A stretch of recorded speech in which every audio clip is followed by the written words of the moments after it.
Okay, everybody. So today we are going to reacting to his story. So here we go. First one I'm going to do something cool. Let's do it in order. So first we can do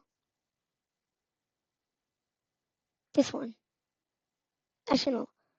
Let's do this one. My buddy Cole pulled his aircraft right next to mine, grinned at me through the glass, and pointed at the enemy territory. "I'll race you to the end of the mountains." I grinned at him through the glass. "The first one to make it buys the other a beer back home." He slammed his engine to full power, and we started chasing each other like idiots. We came around a cloud side by side, laughing, and flew straight at two enemy planes. The laugh died in my throat. My thumb went to the trigger and my whole body locked up, but neither of them shot at us. I watched carefully as they turned around to fly beside us instead, and they both looked around 20, same age as us. One of them pointed at the mountains the same way Cole had, grinning. I read his lips. "We want to race." I lifted my thumb off the trigger, pulled up beside him, and all four of us aimed at the same mountain, and nobody fired. Cole's voice crackled over the radio. "Oh, it's on." All four of us pulled up into the open sky, and for 5 minutes up there, nobody was American, and nobody was German. We were just four guys who wanted to have fun, until the Germans flew up beside me one last time and said one word I didn't understand. They tipped their wings side to side, the way you wave at someone you'll never see again, and turned back to their own side. I watched them get smaller and smaller, until they became just another plane I was supposed to shoot down. But Cole's voice came over the radio and interrupted my pattern of thought. "Race back to base?" I pushed the throttle forward. "Winner takes all, and the loser has to buy the winner 2 beers back home." My buddy... 2 beers? Like, what the...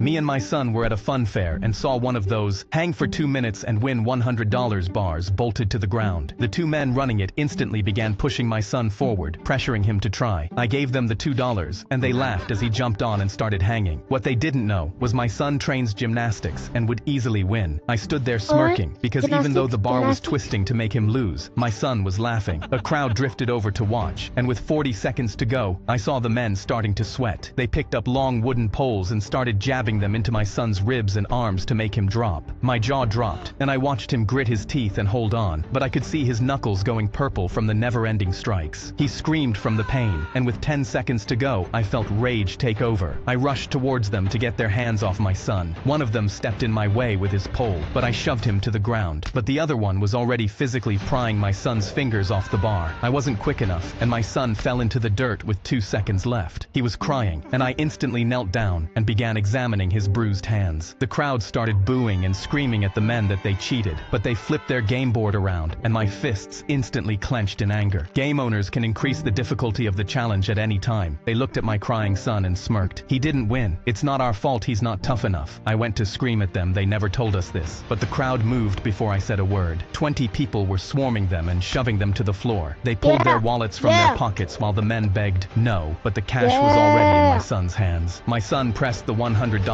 to his chest and laughed. "Can I use this to sue them for more money?" I looked at the men on the ground, then at my son's bruised knuckles, and nodded. He'd be getting a lot more than $100 from them. Me and my... I would. Okay. Like I'm 18 and older, I'll still do it. I had always wanted to be on the Jumbotron at a pro soccer game, but now it was happening for all the wrong reasons. The competing team's 2 biggest stars and a referee were all looking down on me with disgust. The rules clearly state no flash photography, and you snapped a picture at the exact moment this player took his shot. You blinded me, and I missed, and the flash made me kick another player in the head, so now I'm out of the game. I froze up like I always had when I was in shock. These were some of my heroes telling me I'd ruined their game. It was then I realized that they weren't the only ones watching. My face was up on the Jumbotron, which meant the entire stadium, hell, the entire world watching on TV was looking at me as well. The referee pulled me up by my collar and said, "The team will get a redo on their penalty kick, and since their goalie just got ejected, you're going to stand in for him." What? Me? Are you kidding? I've only ever played youth league soccer. Then boos started erupting from the crowd. If I didn't at least try, then I'd probably be torn apart by angry football fans anyway. I put on a jersey and stood under the goal. I was shaking almost too hard to stand. The opposing player lined up his shot and reared his leg back for the kick. Time almost stood still. He kicked the ball and it sliced a path through the air. It was making a beeline toward me. Come on, I tried to block it, react, block but it. like it had my whole life, Block it, my man. body refused to move out of sheer panic. The ball seemed to accelerate somehow as it got close, but still I couldn't move. I could feel the sonic boom coming off the ball before I felt its impact. The ball hit me directly between the eyes and then ricocheted into the crowd. Oh, yeah. I lost consciousness, That's the but new- woke up at the most that's the new luxurious method. after party I had ever seen. The team coach came over to me. "Hey, you're awake. Great job out there." He threw a jersey at me. "Get well soon. You start for the team next week." I had always wanted. Yo, that was a dream. That was a dream. What about all that? I was on a field trip with my class at the local hospital when I was pulled into another room and handed 2 syringes with different colored chemicals in each. "You, doctor, we need help in here. You have to stabilize this patient." Even though I was only in high school, I was already 6'4" with a scraggly beard, which is why I guess I had been confused for another doctor. I froze in shock for only a second. "She's flatlining. Figure out what's wrong with her and give her the correct antidote." I looked down at the woman on the stretcher. She wasn't breathing, and the beeps coming from her heart monitor were growing weaker by the second. Just then, a man and 2 children entered the room with us. "Mommy, oh no, please, you have to save my wife." A nurse looked at me and said, "We can't figure out what's wrong with her. One of those needles will bring her back, but the wrong one will stop her heart for good. We need your expertise to pick the right one." The panic I felt was white hot, but I had to act. I raised the needle in my left hand and prepared to inject it. I brought my hand down, but just before I broke the skin, a gut feeling told me to switch. So instead, I brought the other needle down almost before I could think. The beeps on the heart monitor started getting stronger and fast. The woman shot up from the table and took a giant deep breath. "I'm alive," she said, coughing up blood. "Mommy, you're okay." Her family ran to her side and they all embraced. The husband put his hand on my shoulder and said, "We can never thank you enough." The medical staff behind me started celebrating. "Doctor, you did it." "I'm no doctor," I said, putting on sunglasses. "Just a kid with the greatest instincts on planet Earth." I was on a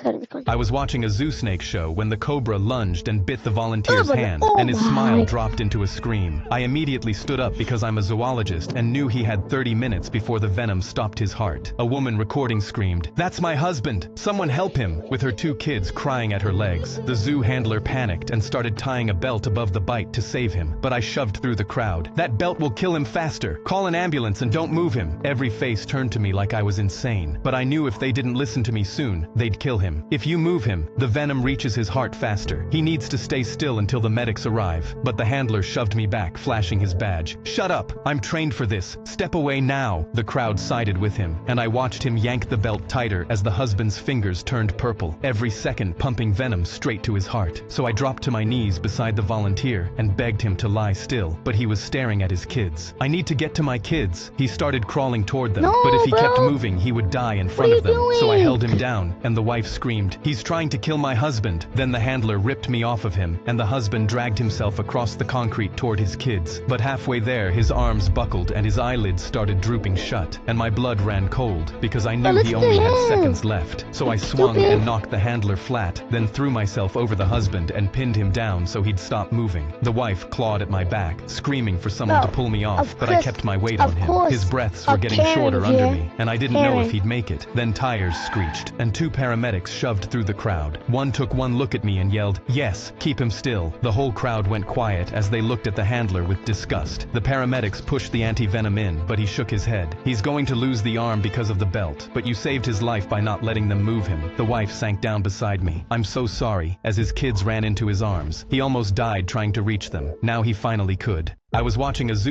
Be quiet, man. I don't care anymore. I don't care. I don't care. I peeled a lottery ticket off the pavement under my tire and read, "Win $47. I couldn't That's believe my luck 47. because I had only pulled into that gas station to steal napkins from the hot dog counter because I was too broke to afford toilet paper. Score! My celebration startled the man at the air pump so badly he dropped the hose. His eyes moved from the ticket to me. "Is that yours?" I folded it once. "It is now." I started walking inside, already picturing a 12-pack of 2-ply, but the man sprinted past me, shoved the door open and yelled, "He stole my winning ticket!" The Oh, cashier crap. looked up as I came came in behind him with the cat. ticket still in my hand. It was under my tire. The man pointed at the black mark across one corner. Because you parked on it. I slapped the ticket on the counter and kept my palm over it. The cashier looked from him to me. You're fighting over parking lot trash. I looked at the toilet paper shelf behind him. It's not trash. It's my ticket to 2-ply comfort. Then I pushed it toward the scanner. The man grabbed the far edge before it reached the machine, and I pulled back because trash or not, that ticket was still the only thing between me and another handful of stolen napkins. The cashier lifted both hands. If you rip the barcode, I can't scan it. The man yanked harder, and for one stupid second, I yanked back harder too. The ticket split down the middle, sending us both stumbling backward. He crashed into the candy rack while I knocked over a beef jerky display, and the cashier snatched my half from the floor before I could even stand up. Other piece. The man slid his half onto the counter, and we both leaned in while the cashier lined up the torn barcode under the scanner. The machine beeped once. Not a winner flashed on the screen. The cashier turned the ticket around and tapped the tiny words under the prize box. It says win up to $47. Did either of you read that part? The man backed away without looking at me. I looked from the toilet paper shelf to the hot dog counter, grabbed the biggest fistful of napkins I could carry, and ran. I peeled a lottery ticket. If you enjoyed this video, make sure to hit that. Actually, I'm not gonna beg y'all, but subscribe to his story. Yeah. Bye bye.